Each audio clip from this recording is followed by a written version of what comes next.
The Wedding Planner's Revenge. My name is Victoria, and I thought I was living every woman's dream when I got engaged to Christopher Hayes, heir to one of Denver's most successful real estate empires. Our wedding was going to be the social event of the season: 300 guests, 5-course dinner, live orchestra, and a budget that most people spend on houses. But sometimes fairy tales turn into nightmares, and sometimes the people you trust most are plotting your destruction. Christopher proposed to me on Valentine's Day at the top of the Denver Art Museum, with the entire city sparkling below us, and a photographer strategically positioned to capture every moment for our engagement announcement in Denver Life magazine. "Victoria Elizabeth Sterling," he said, dropping to one knee with a custom Tiffany ring that probably cost more than most people's cars. "Will you marry me and make me the luckiest man in Colorado?" Of course I said yes. Christopher was everything I'd dreamed of in a husband: successful, handsome, from a good family, and completely devoted to me. We'd been dating for 2 years, and our relationship felt like something out of a romance novel. Christopher was 32, 10 years older than me, and he had the kind of confidence that comes from growing up with money and privilege.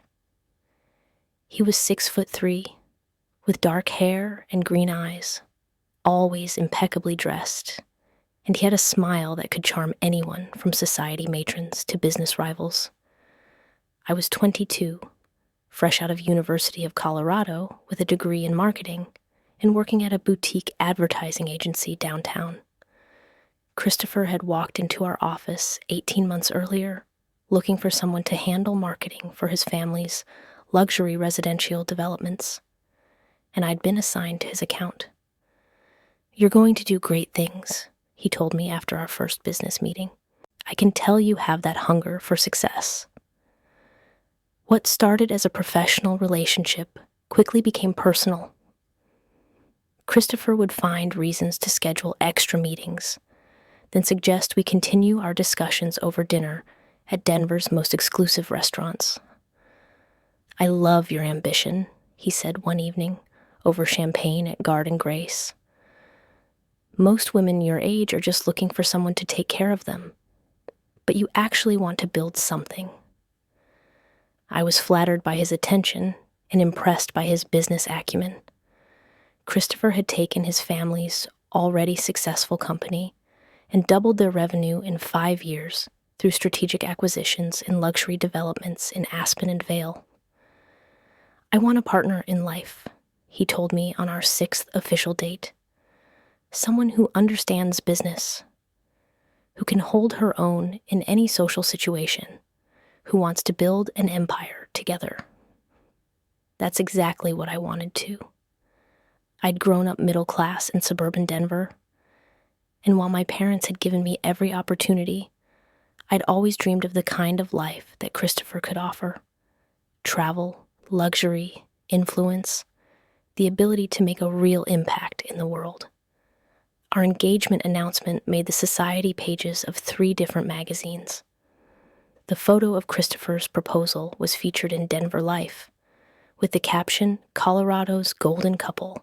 Hayes real estate heir proposes to rising marketing star." "You two are going to be the power couple of Denver," gushed my sorority sister Amanda when she saw the announcement. "I'm so jealous. Christopher Hayes is like the most eligible bachelor in the state." Planning our wedding became a full-time obsession.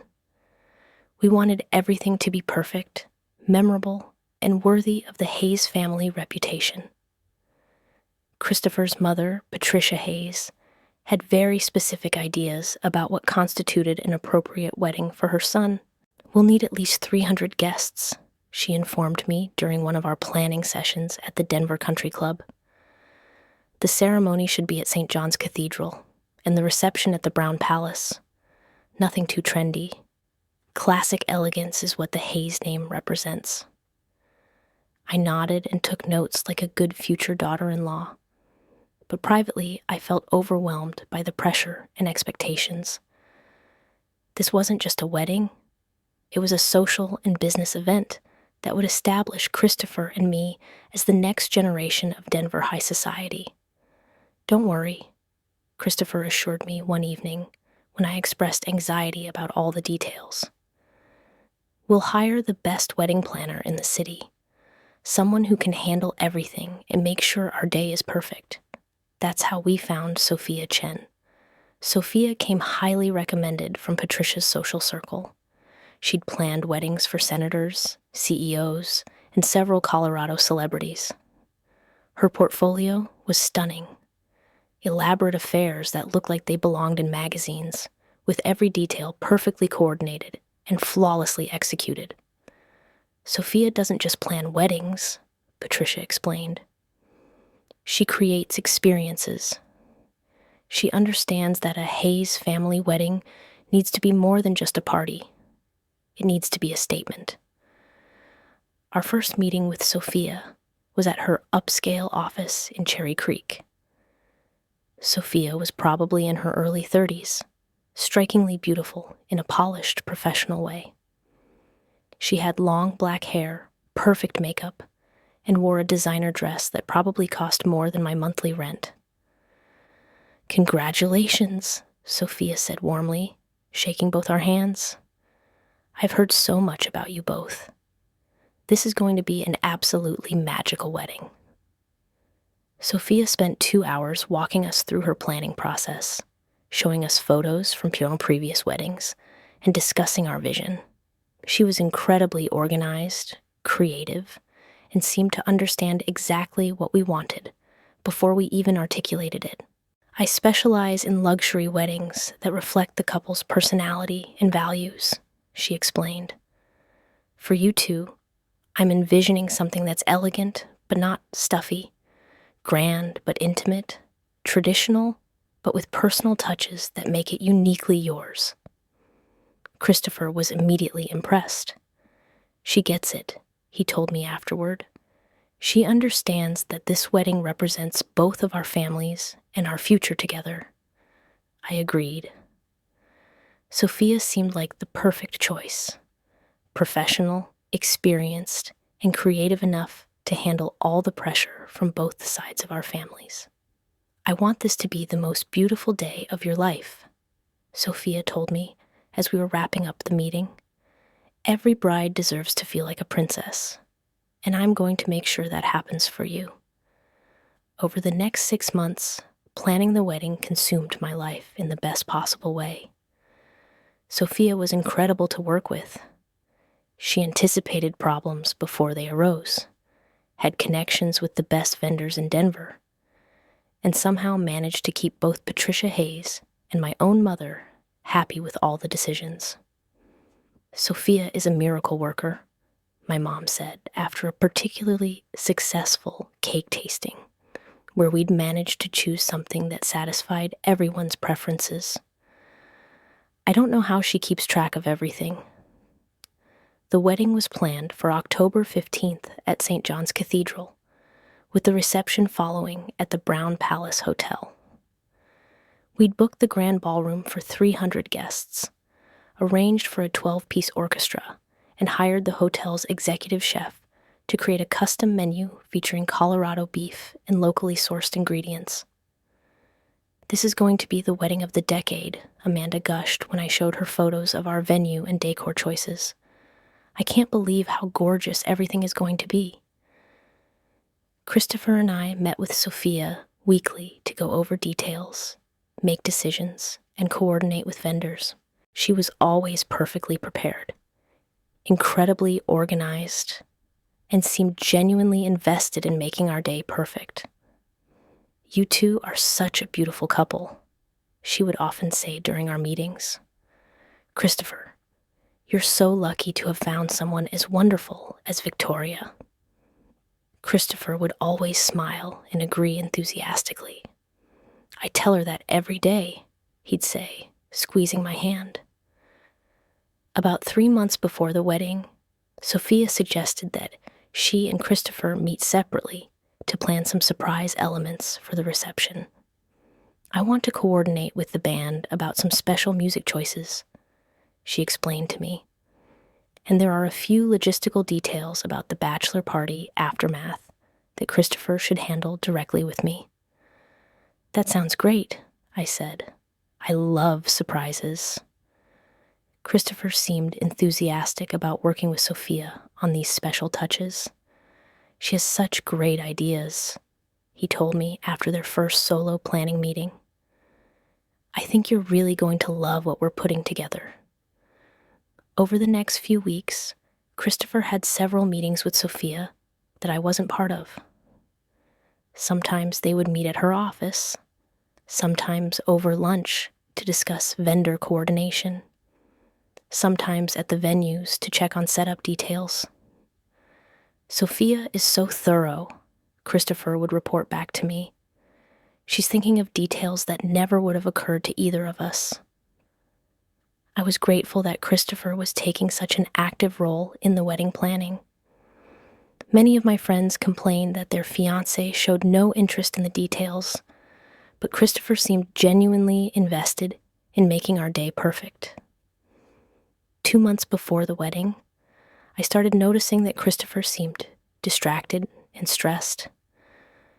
He was working longer hours, seemed tired all the time, and was less communicative than usual.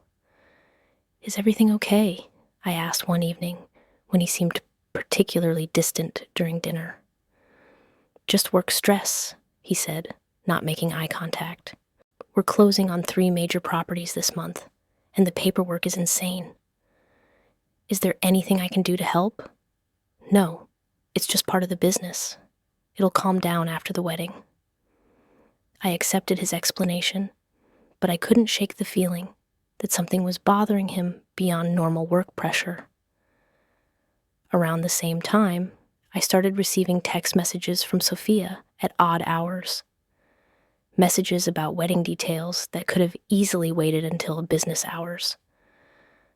Just wanted to confirm the final head count. Did your cousin Rachel ever RSVP? She texted me at 10 p.m. on a Tuesday. Quick question about the bouquet ribbons, silver or champagne, came through at 11:30 on a Friday night. The messages themselves were normal, but the timing seemed strange for someone who was otherwise completely professional. When I mentioned the late-night text to Christopher, he defended Sophia immediately. She's managing multiple weddings simultaneously, he said. She probably just works around the clock during a busy season. I'd rather have a wedding planner who's thinking about our event at all hours than someone who only works 9 to 5. That made sense. But something still felt off about the whole situation. 3 weeks before the wedding, Christopher's behavior became even more erratic. He would leave for meetings without explaining where he was going. His phone would buzz constantly during dinner, and he seemed nervous and jumpy all the time. Maybe you should take a vacation day, I suggested. You seem really burned out. I can't take time off right now, he snapped.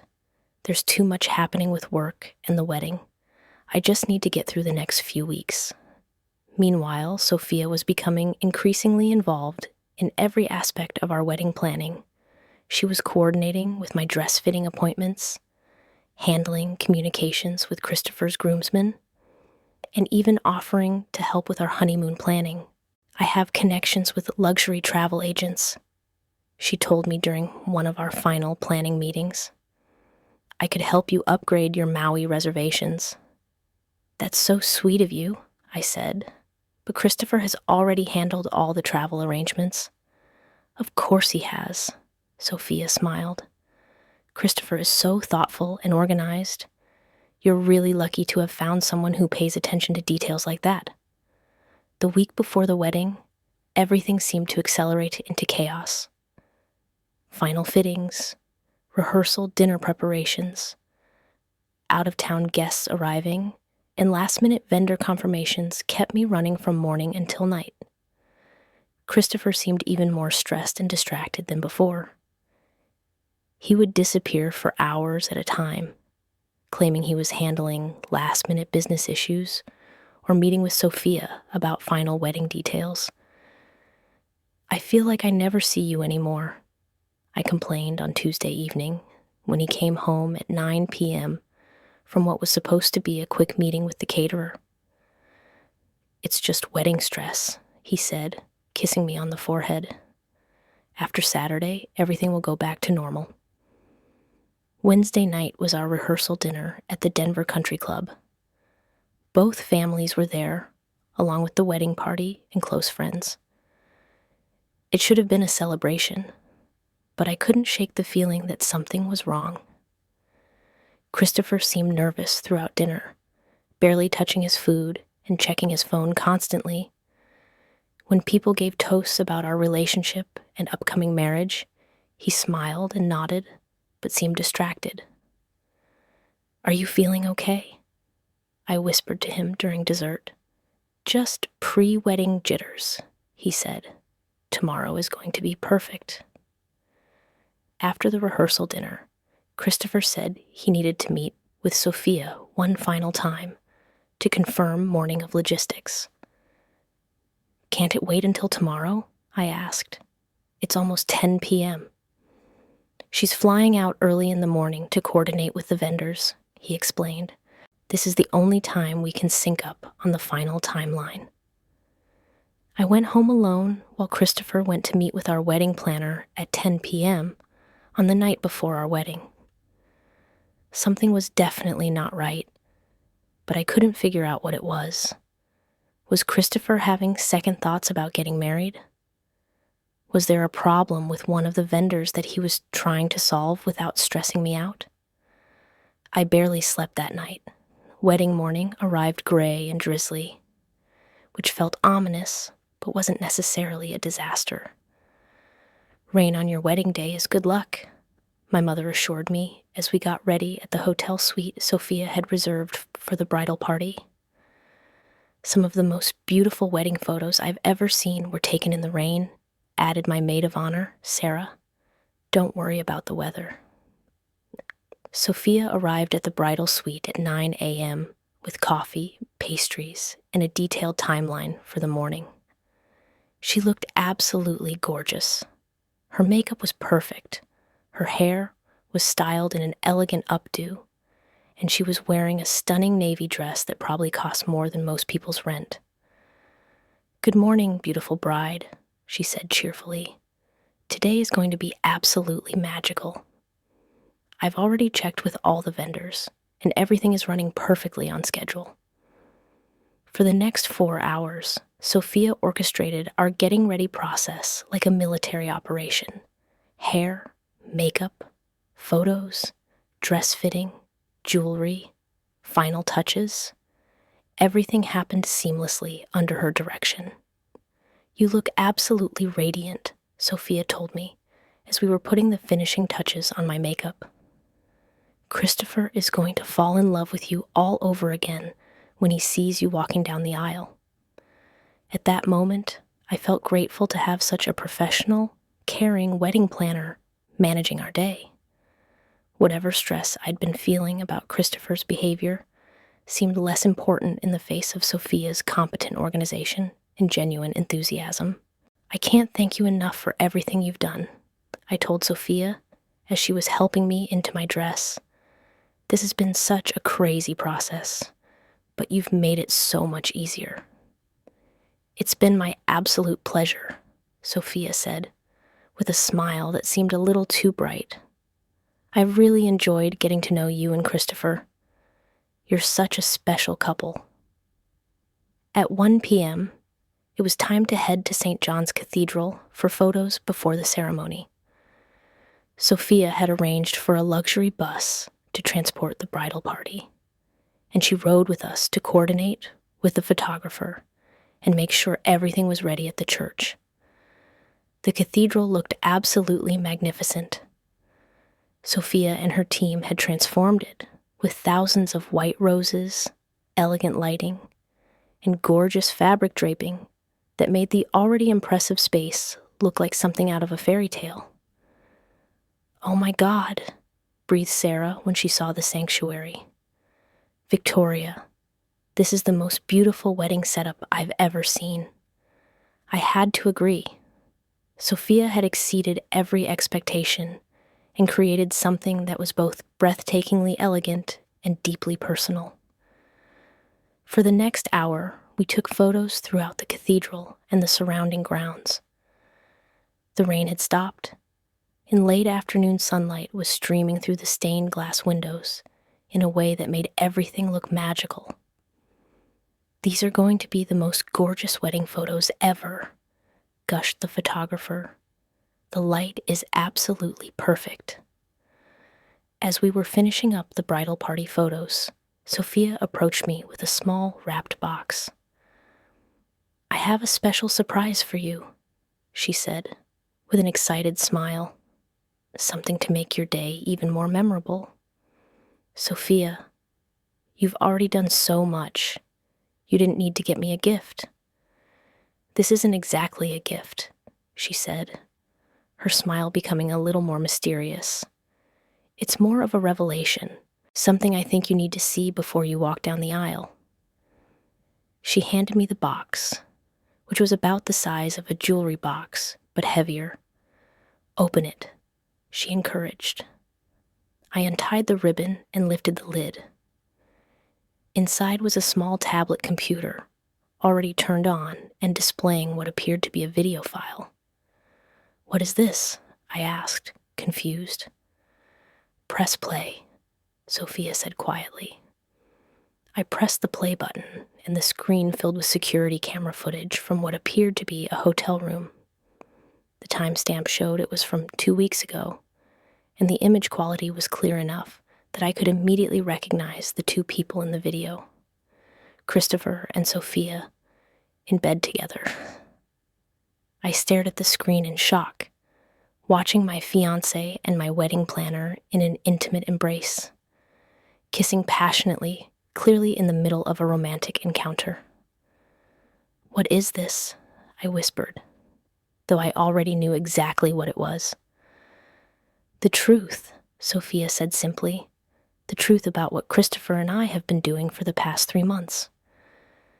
The video continued playing, showing Christopher and Sophia talking and laughing together like lovers, completely comfortable with each other in a way that suggested this was far from their first time together.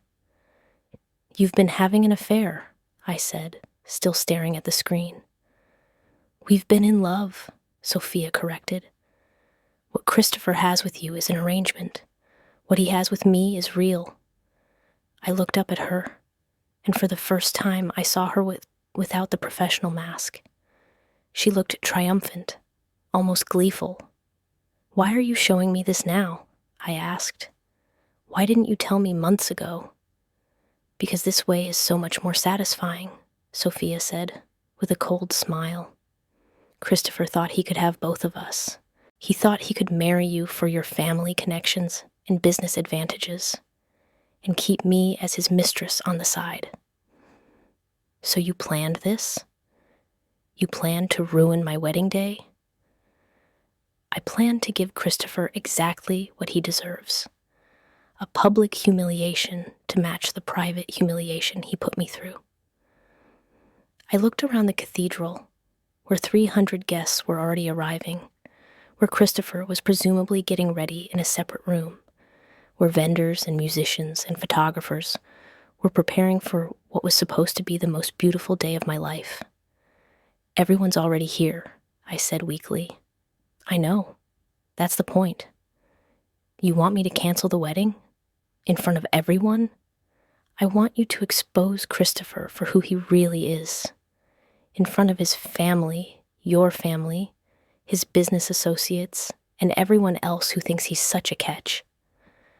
Sophia reached into her purse and pulled out a microphone, the same wireless mic that was supposed to be used for our vows. "Here's what's going to happen," she said. "You're going to walk down that aisle like you planned, but instead of saying 'I do,' you're going to play this video for all 300 guests and tell them exactly what kind of man Christopher Hayes really is." "I can't do that. I won't do that." "Then I will," Sophia said simply. I've already given copies of this video to the photographer, the videographer, and the band leader. If you don't expose Christopher, I'll do it myself during the reception. Your choice. Controlled revelation now, or complete chaos later. I stared at her, finally understanding that this entire wedding had been an elaborate trap. Sophia hadn't been planning the perfect day for Christopher and me. She'd been planning the perfect revenge against Christopher, and I was just collateral damage. "How long have you been planning this?" I asked. "Since the day I realized Christopher was never going to leave you for me. He kept telling me that your engagement was just for show, that he would figure out a way to get out of it. But as the wedding got closer, I realized he was lying.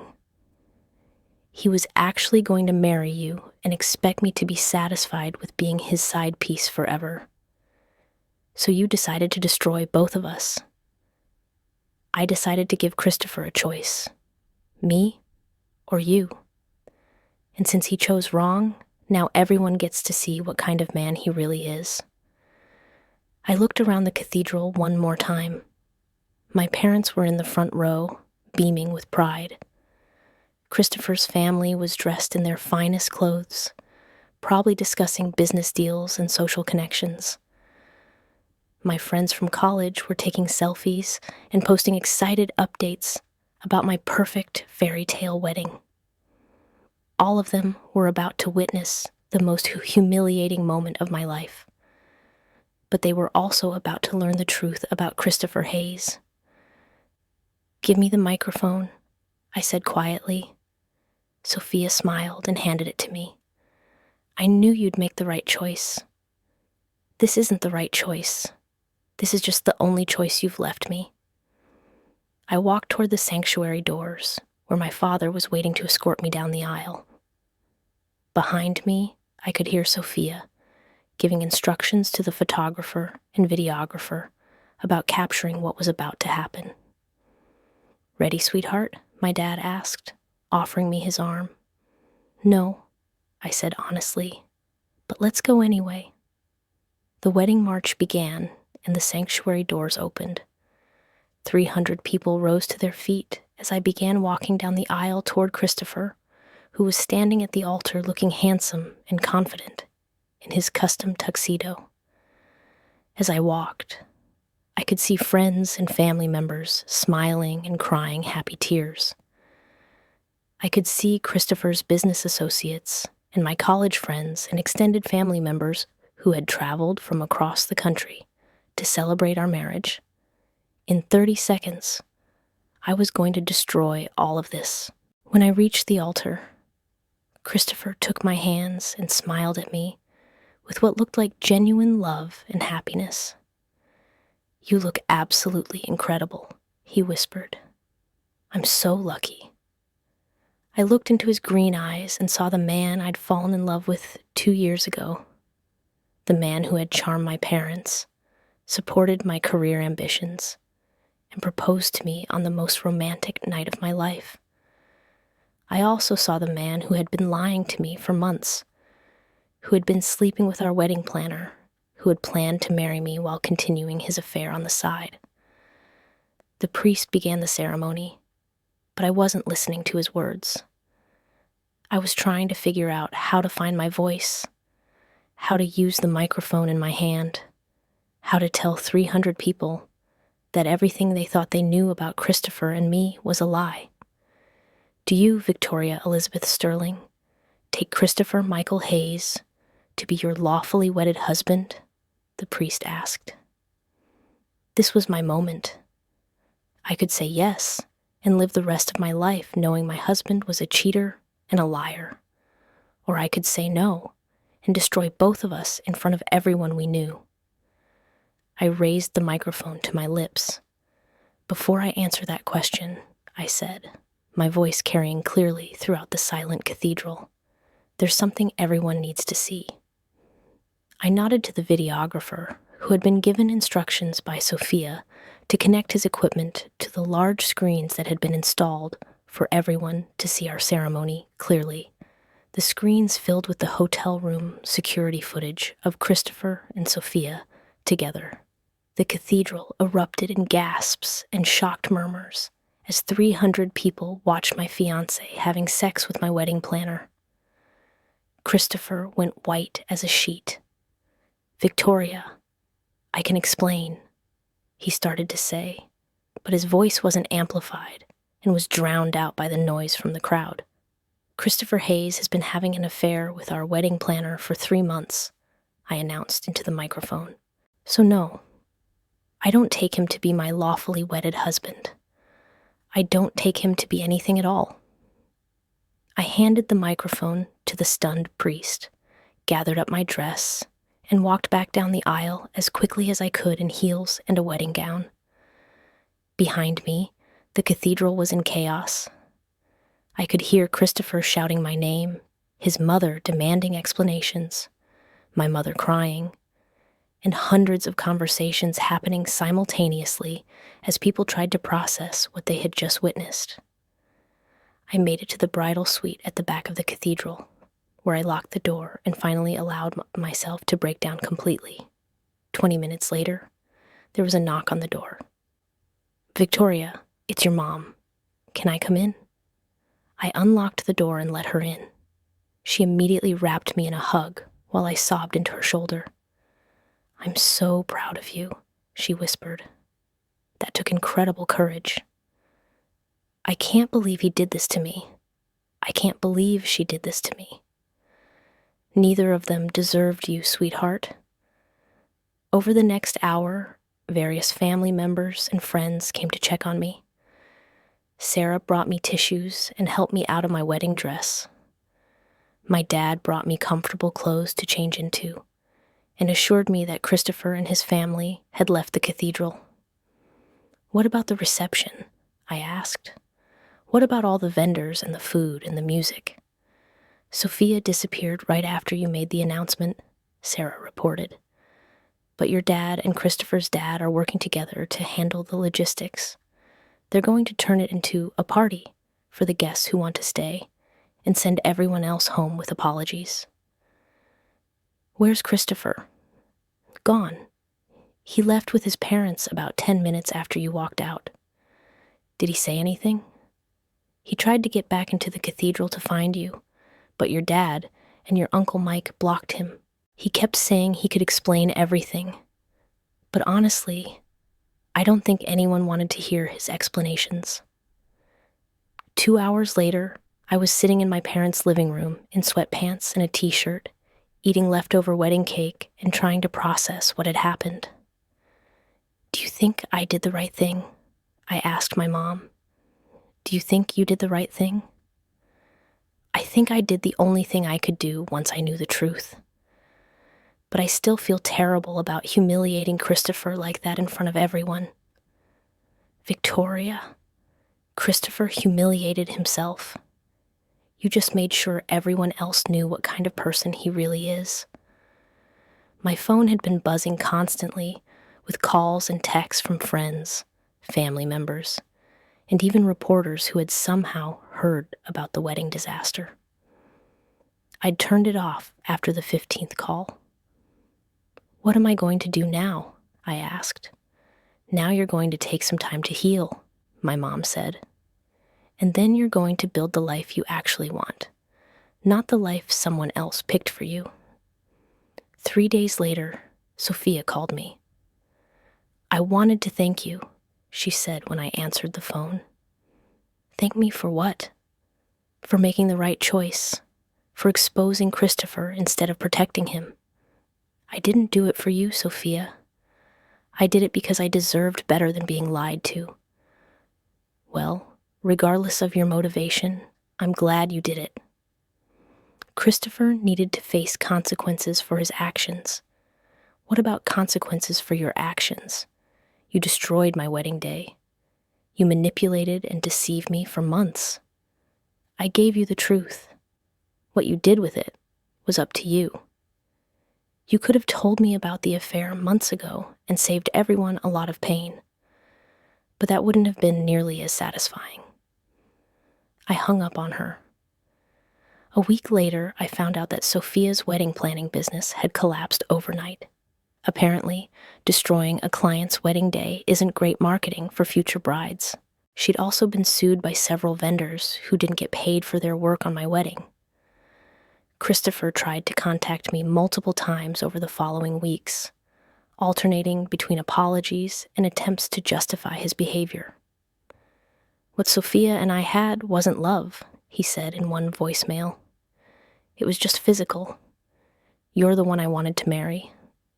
I made a mistake, but it doesn't have to define our entire relationship, he said in another message. Sophia manipulated both of us. She planned this whole thing to break us up because she was jealous of what we had. I never returned his calls. 6 months later, I moved to Portland for a new job with a marketing firm that specialized in sustainable businesses. It was a complete fresh start. New city, new career, new life, far away from Denver high society, and everyone who knew about my wedding disaster. "Are you running away?"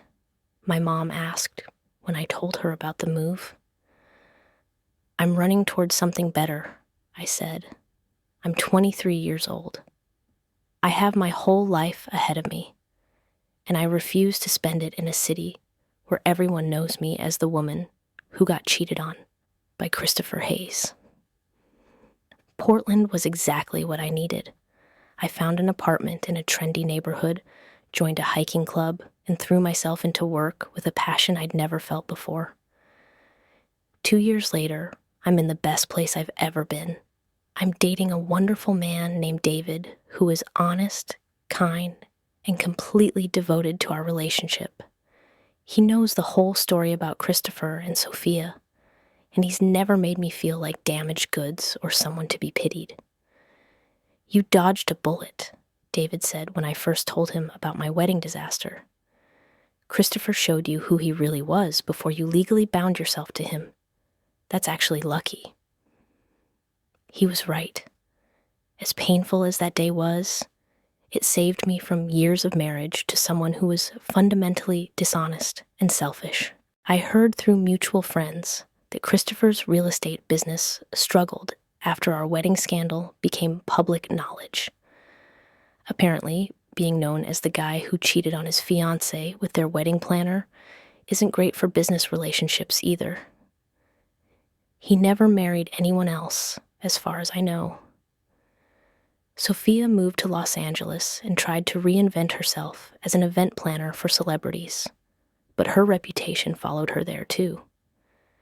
As for me, I learned that sometimes the worst day of your life can also be the beginning of your best life. Getting publicly humiliated at my own wedding was devastating, but it also freed me from a relationship that would have made me miserable for years. David proposed to me last month, not at a fancy museum with photographers, but during a quiet hike in the mountains outside Portland. Just the two of us. No audience, no pressure, no hidden agendas.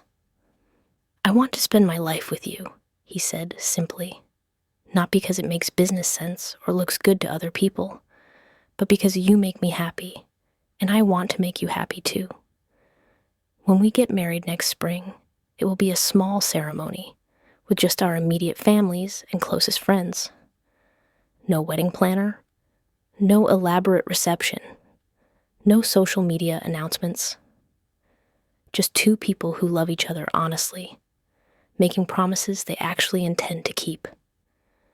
Sometimes the best revenge is living well, and sometimes the worst betrayal leads you to exactly where you're supposed to be."